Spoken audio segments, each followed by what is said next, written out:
Welcome back to Journey to the Top. I'm your host, Gabriella Wilcox, and today I'm with beach volleyball player Meinheit. Yay, happy to be here. Can you tell me a little bit about yourself? Yeah, so I'm about to say junior. I'm not a junior. I'm a senior healthcare marketing major here at Southern. So my 4th year on the beach team. I'm from North Carolina, Wilmington, North Carolina. So if you've seen like Outer Banks, technically I'm 4 hours south of that on the coast, which is a fun fact. And I plan to do pharmaceutical sales after school. I have a job lined up for that. So it's all very exciting. But where do you plan on working? Somewhere in the south. I plan on working with Eli Lilly. Okay. They specialize in diabetes medications. I interned with them over the summer, and I stayed here in Hattiesburg, and I really enjoy the territory and working with the team. So hopefully in the Gulf area. Yeah. What do you do with the internship?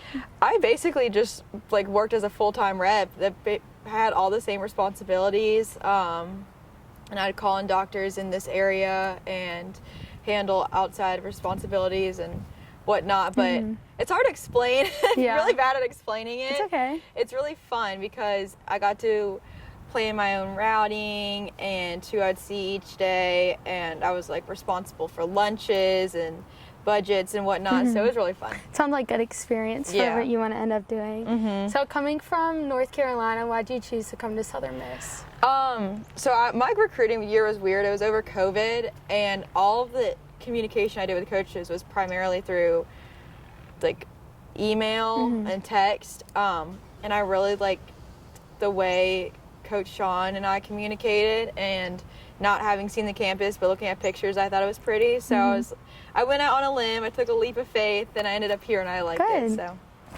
being so far away from home, how have your teammates in the Southern Miss community made this experience better for you? I'm really close to a few girls. I mean, everyone on the team's amazing, but there's just a few girls that are like truly my best friends on the team, which is, I'm happy to find my family here, but they live closer, like Louisiana, Mississippi area, and they've just taken me into their homes and welcomed me as their own. So I have like my second families here. And I've never felt far from home because I always have another one waiting. Yeah, I can relate to that a little bit too, because I'm from Delaware. My roommate, she like grew up in Alabama area, so like I'm always like with her, and then one of my good friends lives like 15 minutes away. Yeah. So it's like nice like being far away from home, but never actually feeling like you are far away. Right. Why did you choose to start playing beach volleyball?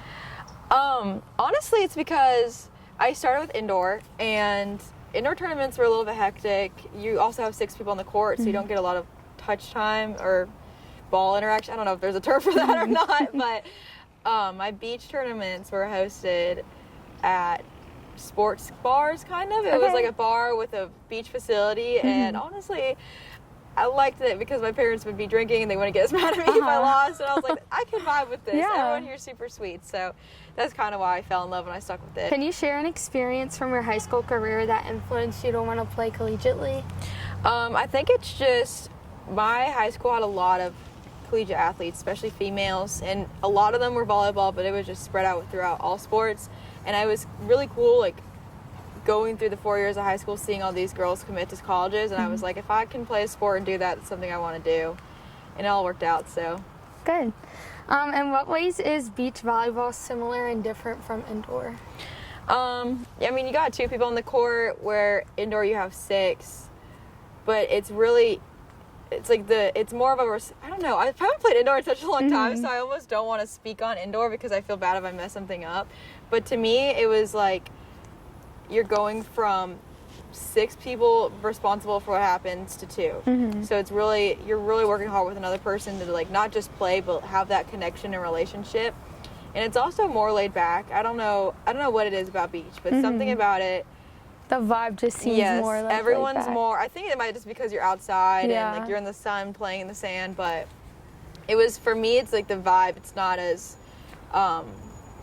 I don't know, it's just more chill. Like I can't explain it any other way. And your opinion, is one like seem harder than the other? I don't know. I think indoor is a lot more technical. It's hard in itself. Like you have to be really good at like one specific thing, and when you try to be good at something so specifically, that's hard, I think. Indoor, beach is just a little bit different because you have like different responsibilities and the movements are a little bit different. I wouldn't want to say one's harder than the other. You I don't want to played start the beefing other anyone. one. So technically, I'm going to remain neutral on it, but I think they're each hard in their own way. Yeah. So you're currently completing your thesis for the Honors College. Can you talk a little bit about what you do with that? Yeah, so, like, you know what Ozempic is, probably because you've seen it.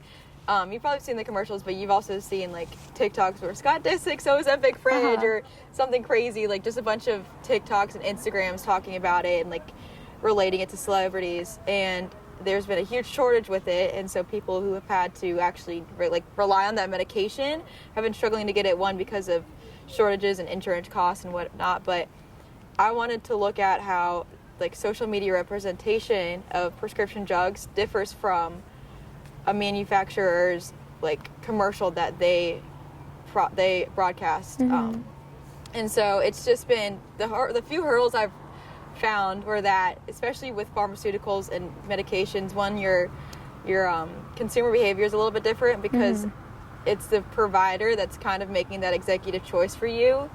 Patients do have some sort of an input, but it's more about the provider's perspective. And also, too, there's a lot of, like, HIPAA. People don't feel comfortable talking about their health care and their weight and their looks and whatnot. So try to find a way around the hurdles and twist consumer behavior in a sense that it would make more sense for a patient and not a provider. Last thing, what's your favorite thing to do in Hattiesburg? I don't know. I think it's, as long as you have your friends with you, anything can be fun. Because you could honestly, like, sitting on the couch with my friends eating food has been our past like downtime, and I've really enjoyed that. But we could go anywhere and have fun. Recently, we went to, like, a haunted forest. Oh, where was that at? It was Forest County, and the, like, fire department volunteered and put on the whole thing. It was really fun. So next Halloween, I recommend. But sounds fun. Anything with your friends, I guess. Yeah. Well, thank you so much for joining us today. Southern Miss to the top.